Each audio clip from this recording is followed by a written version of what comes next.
بسم الله الرحمن الرحيم الحمد لله رب العالمين والصلاة والسلام على سيدنا محمد وعلى آله وصحبه أجمعين. We're still in the chapter of funerals.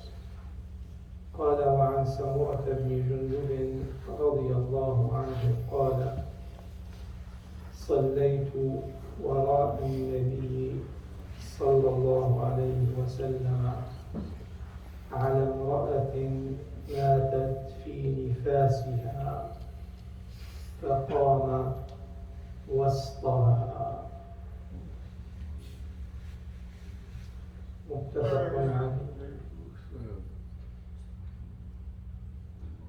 So Samurah bin Jundub said, I prayed behind the Prophet sallallahu alaihi wasallam the funeral prayer on a woman who died in her postpartum period.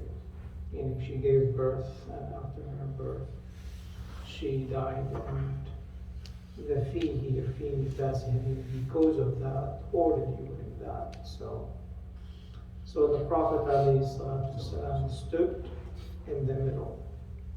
So this is the position when a person, if a woman dies, where does the Imam stand?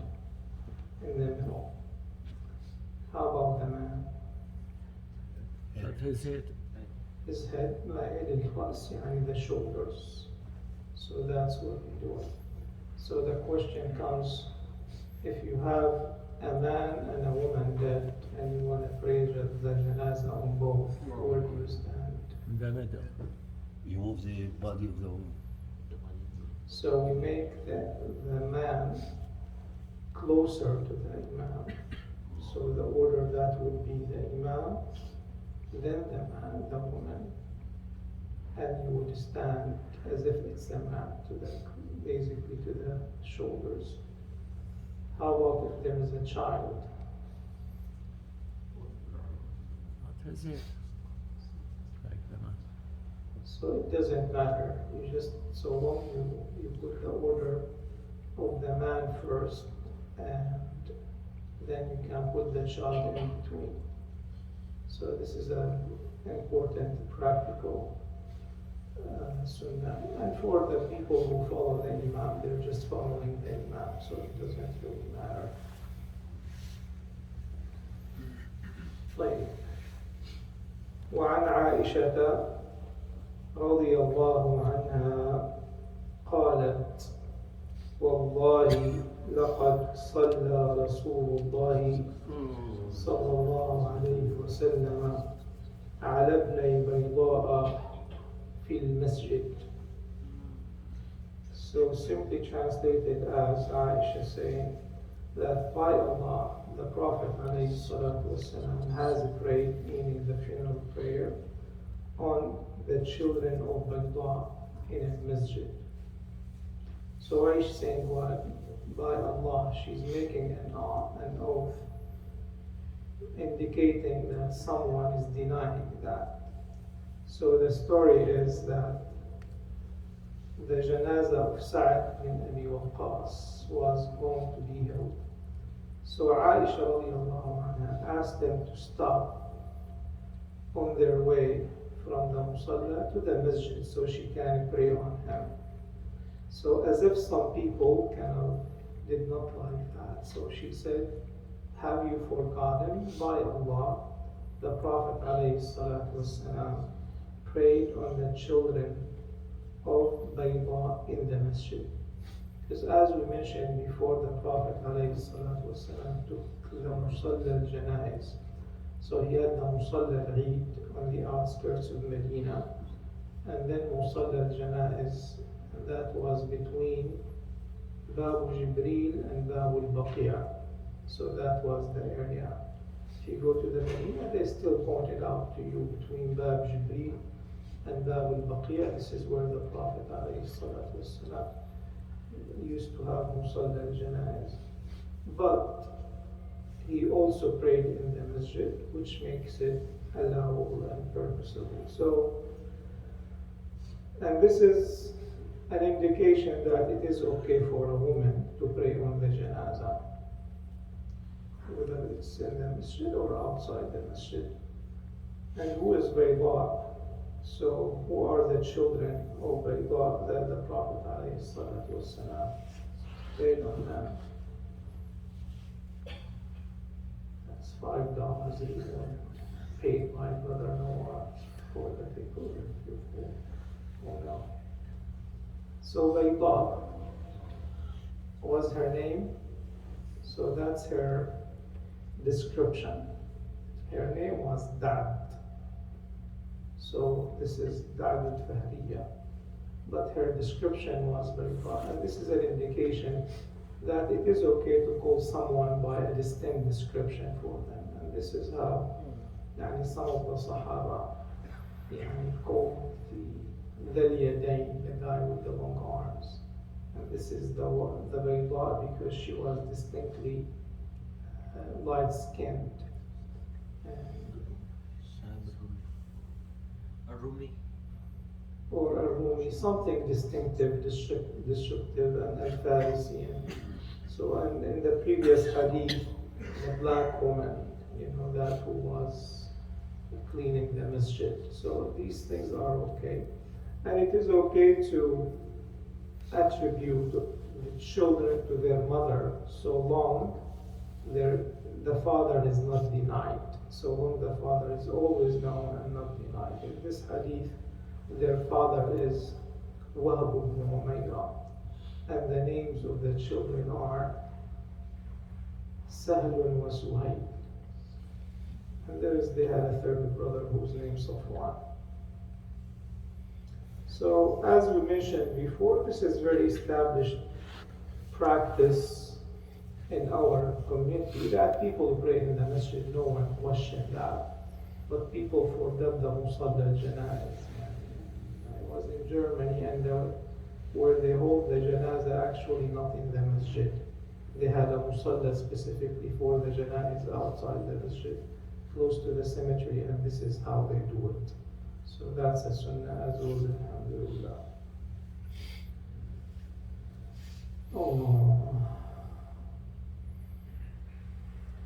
وعن عبد الرحمن بن أبي ليلى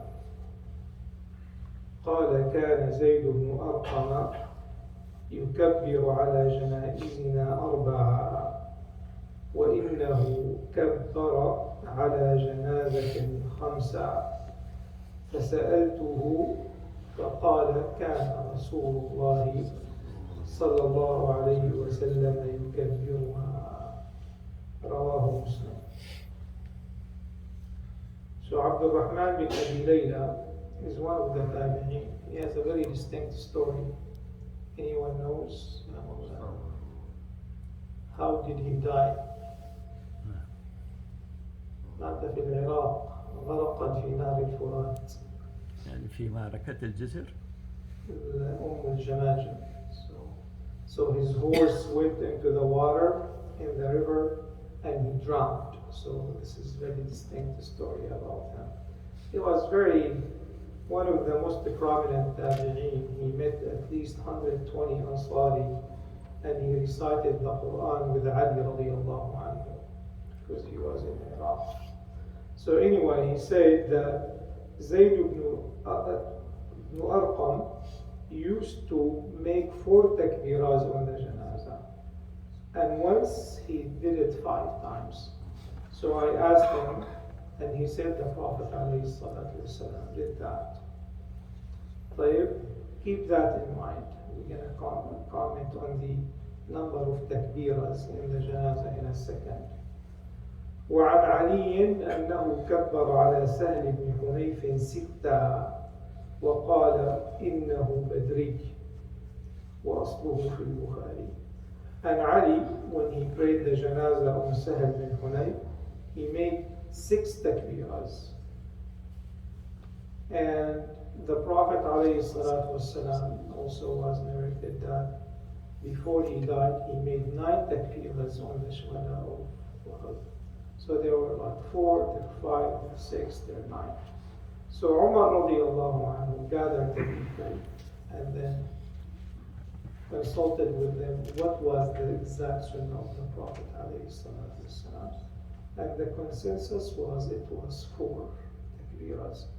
And that came when he made the na'i of the Najashi. When did the Najashi die?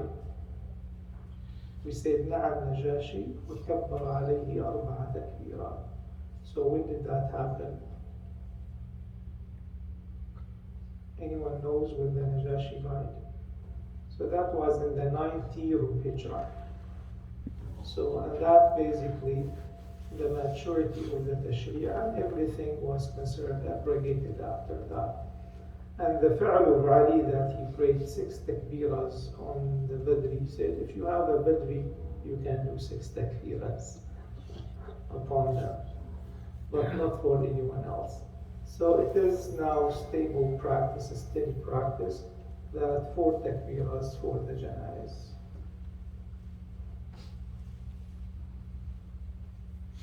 Two more hadith, inshallah. It's better than you go and die and sleep. وعن جابر قال كان رسول الله صلى الله عليه وسلم يكبر على جنائزنا 4 ويقرأ بفاتحة الكتاب في التكبيرة الأولى. This is one of the rare hadith narrated by Shafi'i rahimahullah. The second hadith is, and we'll translate them both together. وعن طلحة بن عبد الله بن عوف قال صليت خلف ابن عباس على جنازة فقرأ فاتحة الكتاب فقال لتعلموا أنها سنة. So Jabir radiallahu anhu said the Prophet alayhi salatu wasalam used to pray on our funerals with 4 takbiras and would recite al-Fatiha after takbira al-Ula. And Talha bin Abdullah bin Auf said, I prayed behind Ibn Abbas on a funeral. So he recited loudly Surah al-Fatiha, and after he finished, he said, so you know that it is a sunnah. And what does sunnah mean? He didn't mean that it is nafila, it is extra. He means that it is the way, the practice of the Prophet sallallahu alaihi wasallam. So this is an indication that al-Fatiha is rukn min arkan salat al-janazah, and that is consistent with the hadith of the Prophet sallallahu alaihi wasallam. La salata liman lam yaqra bi Fatihat al-kitab. So there shall be no prayer for a person who does not recite Surah al-Fatiha, and that includes Salat al-Janazah. So what do you do after the first takbirah? Some people say dua al-istiftah subhanakallahumma wa bihamdik. To be on the safe side, recite al-Fatiha with it. So you get al-istiftah and al-Fatiha. If you do subhanakallahumma wa bihamdik only, so you're missing the rukn. So there is plenty of time to do subhanakallahumma wa bihamdik and to do al-Fatiha afterward. And what do you say after the second takbirah? The durud, the Ibrahimi. Allahumma salli ala Muhammad ila akhiri fil alamin innaka hamidun majid.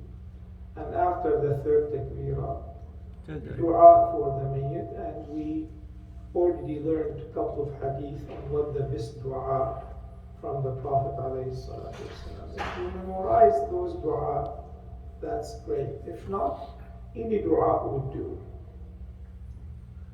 And after the fourth takbirah, you can make dua for yourself, for the Muslims in general. Or some scholars say, you say, Allahumma la tahrimna ajrahu, wa la taftinna ba'dahu, waghfir lana wa lahu. And after that, the taslima. And how many taslima there is? 1. You can do 1 and you can do 2. So both are valid practices. Actually, tomorrow we'll have the dua of the Prophet sallallahu alaihi wasallam. What he exactly meant dua. وصلى الله على محمد